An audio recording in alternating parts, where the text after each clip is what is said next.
The Storm with Jake Rockatansky. I am going to read an excerpt from a book published in the future. The title is World War Q, and the chapter I'll be reading is called The Storm. It opens with a quote. "It is not light that we need, but fire. It is not the gentle shower, but thunder. We need the storm, the whirlwind, and the earthquake." Frederick Douglass. When the storm came, it was swift. It was clean. It was methodical. The efficiency surprised even the most staunch supporters, frightening them even. Those who had chosen to remain in the dark dug their heels even further into the mud, until at last there was no ground left to support them. Some would refer to it as the Great Awakening, while others claimed it was an act of divine intervention. But one thing was proved beyond a doubt. America, as we knew it, was about to change forever. On December 17th, 2019, at 5:17 p.m. Eastern Standard Time. Everything ends with 17. What a piece of shit. Oh, man. Come on. This is good. On December 17th, 2019, at 5:17 p.m. Eastern Standard Time, President Donald Trump authorized a mass declassification of intelligence documents related to the surveillance of his presidential campaign. At first, the media response was surprisingly slow. One might assume a glimpse into the inner workings of the government's secret FISA courts would excite journalists, but it became increasingly apparent that no one in the press corps knew how to report on it. At the time, over 1,200 documents were spreading like wildfire via the popular social media platform Twitter, so much so that the site went down for approximately 3 to 4 hours. It would be discovered later that the site's moderators were attempting to scrub anything related to declass, but it was useless. When the site regained functionality late into the evening, it was flooded with memes and graphics highlighting the most damning elements of the newly declassified files. Previously unseen emails from former Secretary of State and presidential candidate Hillary Clinton had been preserved on her top aide's husband's laptop, which had been placed into evidence for an unrelated offense. The document showed the coordination of the assassination of a young DNC staffer, Seth Rich, who was proved to be the real source of the now infamous DNC hacks. It was discovered that Clinton's campaign manager, John Podesta, had been communicating with 2 known MS-13 members who had been paid $20,000 to carry out the attack. The charges had been filed by the NYPD, but had been suppressed by partisan law enforcement officials. This fact, along with the revelation that the FISA warrants used to surveil the Trump campaign had been obtained using only unverified sources and targeted media leaks, decimated what was left of the Democratic establishment. At first, the media railed against the newfound information. They maintained for 72 hours that the documents were forged in an effort to draw focus away from the impeachment inquiry opened on the president by House Democrats. But once documents began to surface implicating top-ranking journalists who knowingly pushed false information to the American public, the nightly reporting quickly devolved into a bitter and ugly battle of arguing and finger-pointing. And then the hammer dropped. On Monday, December 20th, 2019, DOJ watchdog Michael Horowitz released an 800-page scathing report on the conduct of top brass at the FBI at the heart of the Russian investigation.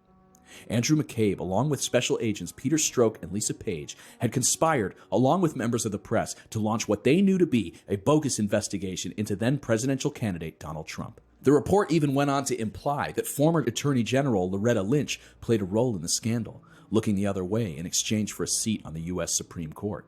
To many's disappointment, former FBI Director James Comey was found innocent of any wrongdoing. The report found that he was completely unaware of the actions of his employees, mostly due to frequent camping trips and gross incompetence. Nevertheless, there was now undeniable evidence that top law enforcement officials had coordinated with various news organizations to keep the American public in the dark. Top MSNBC reporter Rachel Maddow was famously arrested during a live broadcast. She was subsequently charged with conspiracy and sedition and sentenced to 25 years in prison. This was the beginning of what later would become known as the Mockingbird Massacre. Hundreds of journalists were indicted on charges of conspiring with leaders in the Democratic Party to advance the now proven Russian hoax. Online pundits who had made millions selling books about the supposed proof of Donald Trump's collusion faced massive class action lawsuits and were ordered to pay back every single cent of revenue that they had received. Because of the ensuing gag orders, Many of them were forbidden from posting on popular platforms such as Twitter, decimating their brands and businesses and plunging them into decades of debt. One station, however, Fox News, owned by megacorporation Disney, ran a 24/7 victory lap as they had been the only organization who had gotten it right. Reporters Sean Hannity and Tucker Carlson were both awarded the highest honors for exceptional reporting and enjoyed fancy dinners and galas at the White House with the world's top leaders. They continued to draw thousands of new viewers every night as they reported on each news story as it broke, and break they did. On December 21st, just 4 days after what's now known as D-Day, Utah prosecutor John Huber unsealed hundreds of indictments revolving around the corrupt Clinton Foundation. The allegations were grim. The foundation had been using government loopholes to create untraceable slush funds and were using them to fund wide-reaching human trafficking organizations for decades. Contained in the case files was a video of Hillary Clinton and top aide Huma Abedin violently attacking a child. The video was far too gruesome to be shown on television, even for the primetime Fox News programs. Popular conspiracy theorist YouTuber Jordan Sather took it upon himself to host the video on his website so America could learn the horrible truth. Subsequently, he garnished millions of followers, and donations began pouring into his crowdfunding campaigns. Shortly after the report dropped, videos surfaced of former Clinton campaign manager John Podesta's home being raided, and of him being led out, kicking and screaming, as large crowds of people stood outside cheering for his arrest. He was charged with his role in the murder of Seth Rich, along with dozens of human rights violations, and, with the help of testimony from former DNC chair Donna Brazile, Podesta was sentenced to life in prison without parole. The following day, a parade was held in Washington, D.C., to honor the slain young staffer and celebrate the fact that his murderers had finally been brought to justice. News broke that President Trump had planned an emergency State of the Union. The event was broadcast from the lawn of the White House, and in an amazing spectacle, the president revealed that deceased Kennedy family member John F. Kennedy Jr. was in fact alive and had been living in disguise for the last 30 years. Kennedy then produced a signed arrest warrant for Hillary Clinton. The charges were as follows: human trafficking, 52 counts of premeditated murder, conspiracy to defraud the United States, treason regarding both her meddling in the 2016 election and for Kremlin-traced funds donated to the Clinton Foundation amidst the sale of a 20% stake in American uranium, and a dozen others. To the delight of the attending audience, JFK Jr. then boasted that he himself would hand-deliver the warrant to Clinton. Later that evening, reports began to spread on Twitter that Hillary Clinton and Bill Clinton had committed suicide in their Chappaqua home. It was reported that as SWAT teams approached, Hillary and her husband had taken cyanide pills before Hillary used a revolver to shoot Bill and then herself. A cloud hung over America that evening. Democrat supporters were in a state of absolute shock. There were mass reports of people checking themselves into local mental institutions, so stricken with grief they were unable to complete even the most menial of tasks. In an effort to sow unity, President Donald Trump tapped popular YouTube philosopher Jordan Peterson to be the SCS, or Storm Communications Secretary. Peterson would allocate taxpayer funds to open and operate community outreach centers where bewildered liberals could attend counseling free of charge.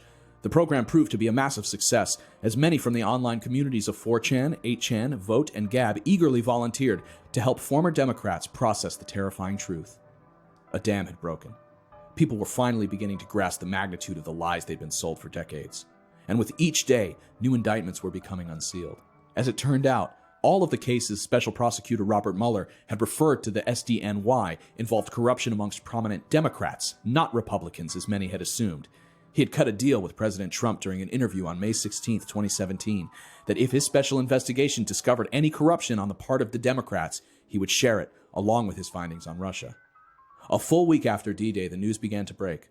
Former President Barack Obama had been apprehended in Kenya and was being extradited to the United States. He had been charged with treason, funding foreign terrorism, conspiracy to defraud a U.S. election, and perjury for lying about his birth certificate. Military tribunals were broadcast live on television. Violent protests were staged outside courthouses and Capitol buildings, even on the lawn of the White House, but it made little difference. The jury returned with a verdict in just under an hour. Guilty on all charges. The penalty? Death by public hanging. On January 2, 2020, gallows were constructed at Guantanamo Bay, and President Obama was led, handcuffed, up to the scaffolding. Millions watched as the noose was placed around his neck, the death warrant was read, and a masked man stepped forward and pulled a large lever, sending the condemned to his certain death. But something amazing happened. The moment the lever had been pulled, A single shot had rung out from the distance. The rope had snapped, and a relieved Barack Obama had landed on the dirt beneath the scaffolding unharmed.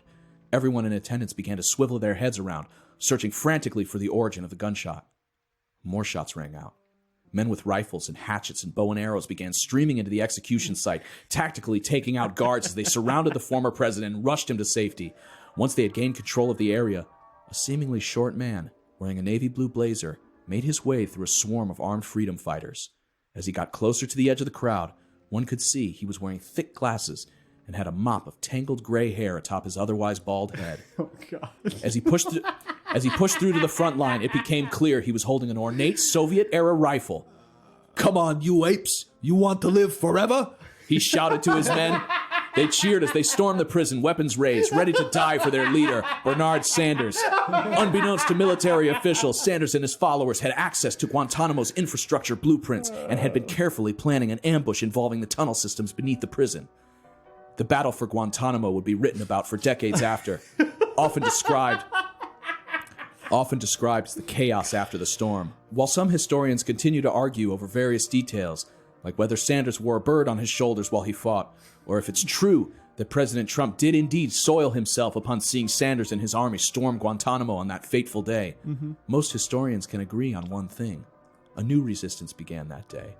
One without hashtags and t-shirts and fluffy pink hats, but instead with sacrifice, bloodshed, and honor. Chapter 2. The Real Resistance. To be continued. Okay, I was like, are we going to go into it? Hey, man, that's beautiful. Fascinating book. Yeah. Incredible story. Yeah, and I guess that would be the end of people saying Bernie Sanders is racist. Yeah. You know, he fired that shot, I'm assuming. Well, one of the freedom fighters did. He often looks like he's squinting as if down the barrel of a rifle. Yeah, but he was... Either that or he's just so fucking old. Yeah, I'm sure that the three of us are probably in that resistance... I think guerrilla fighters. Travis was probably the guy wearing the hood on the on the of scaffolding. course. I'll definitely be executed in the first wave. So Is there anything that I missed? I mean, is that I tried to hit every single thing that the Anons are hoping. Yeah, think about about Obama claiming Kenyan citizenship to escape. That's part of QAnon too. They That's say amazing. They say that Obama's going to flee to Kenya and says like, no, I am a Kenyan citizen, so you can't get me, basically. Yeah. That's like a huge tenet of the QAnon sort of mythos. Yeah. I do love just your consistent writing somehow getting Bernie up in there. Fuck yeah. Completely unrelated shit. Yeah, it's good. It really makes me think. It's like they could, if someone has the resources, a good dramatic movie could be made of this whole fictional universe. Oh yeah. I mean, it's horrifying like this. Of course. Because you hear some of it, like you were saying, you said you were writing it and you kind of like halfway through, you're like, Jesus. Because if you are face to face with the reality of what these people want, it's fucking awful. Yeah. It's the kind of story that kicks off like years of darkness and turmoil in any country. That's the thing. Yeah, I legit had I was telling the guys earlier, I had like a legit panic attack while writing it because it was just plausible enough to imagine that, you know, if they really wanted to go that way, there's not too much we could do to stop it. Except just learn how to shoot so well that you can hit a little rope. Yeah, well, perfectly one shot. Yeah, exactly. Yeah, I knew that you had a Prince of Thieves reference in there. Yeah, that's what I it is. could tell. I was like, I feel like I've seen this before when I was a kid in a movie with Kevin Costner. You've been listening to the QAnon Anonymous podcast. Our Twitters are at QAnon Anonymous, at Travis_View, at Julian Field, and at Real Rockatansky. We don't run any advertising on the show, mostly because we just don't like corporations telling us what to do. So instead of all that shit, we use a straightforward $5 monthly subscription system, and for that amount, you get access to a second weekly episode alongside all of the episodes that we've already recorded. So please, if you feel so inclined, visit patreon.com/QAnon Anonymous and please support us. It allows us to be self-sustainable, and for that we are so grateful. So thank you. Listener, until next week, may the deep dish bless you and keep you. Tonight.